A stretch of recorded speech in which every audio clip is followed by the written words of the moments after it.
અમરેલી જિલ્લાના જાફરાબાદ તાલુકાના બાબરકોટ ગામે બાબરકોટ ગ્રામ પંચાયત દ્વારા બ્લોક પેવિંગ રોડના કામનું ખાતમુહૂર્ત કરવામાં આવ્યું હતું। બાબરકોટ ગામે પ્લોટ વિસ્તારમાં આવેલ ભગવાનભાઈ બાંભણિયાની દુકાન પાસેથી ખોડુભાઈ વાઘેલાના ઘર તરફ જતા રસ્તામાં બ્લોક પેવિંગ રોડના કામનું ખાતમુહૂર્ત કરવામાં આવ્યું હતું। સરપંચશ્રી દ્વારા જણાવ્યું હતું કે આ રસ્તો બાબરકોટ ગામના વિદ્યાર્થીઓને શાળાએ જવા માટે ખૂબ ઉપયોગ થશે। બ્લોક પેવિંગ રોડનું ખાતમુહૂર્ત સમયે ગ્રામ પંચાયતના સરપંચ શ્રી અનકભાઈ છનાભાઈ સાંખટ, ઉપસરપંચ પાંચાભાઈ ભૂપતભાઈ સાંખટ, સભ્યશ્રી મુકેશભાઈ ચાવડા, વીરાભાઈ સાંખટ, રાકેશભાઈ બાબુભાઈ સાંખટ, ટીડાભાઈ સોલંકી, સુરેશભાઈ સાંખટ તથા ગામના આગેવાન ભાણાભાઈ સિયાળ, લાલજીભાઈ કવાડ વગેરે ગ્રામજનો ઉપસ્થિત રહ્યા હતા।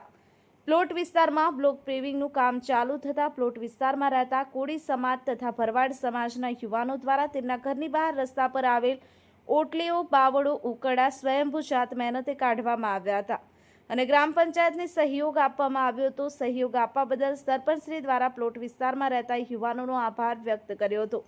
બ્લોક પેવિંગ રોડના કામનું ખાતમુહૂર્ત થતાં પ્લોટ વિસ્તારમાં રહેતા લોકોમાં ખુશીનો માહોલ જોવા મળ્યો હતો।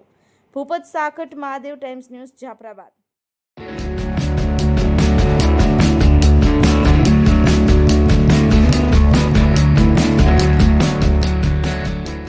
આજરોજ બાબરકોટ ગામે ભગવાનભાઈ બાંભણિયાને દુકાનથી લઈ અને ખોડુભાઈ વાઘેલાના ઘર તરફ જતા પ્લોટ વિસ્તારમાં આવેલ રસ્તાનું બાબરકોટ ગ્રામ પંચાયત દ્વારા ખાતમુહૂર્ત કરવામાં આવેલ છે। આ રસ્તો બાબરકોટ પ્રાથમિક શાળાએ જતા બાળકો માટે ઉપયોગી થવાનો છે। સાથે સાથે બાબરકોટ ગામે સ્મશાન ગૃહ તરફ જતા લોકોને ચાલવા માટે પણ ખૂબ ઉપયોગી થવાનો હોય ત્યારે આ વિસ્તારમાં બાબરકોટ ગ્રામ પંચાયત દ્વારા ખાતમુહૂર્ત કરતા આ વિસ્તારમાં રહેતા ભરવાડ સમાજના યુવાનો તથા કોળી સમાજના યુવાનો દ્વારા ખૂબ જ સાથ સહકાર આપવામાં આવેલ છે। આ વિસ્તારમાં રહેતા લોકોના ઘરોની પાસે આવેલ ઓટલીઓ, બાવરો, ઉકરડાઓ પોતે સ્વયં કાઢી બાબરકોટ ગ્રામ પંચાયતને ખૂબ ઉપયોગી બન્યા છે, ખૂબ સહયોગી થયા છે। એ બદલ બાબરકોટ ગ્રામ પંચાયત દ્વારા આ વિસ્તારમાં રહેતા તમામ લોકોનો હૃદયપૂર્વક આભાર વ્યક્ત કરે છે।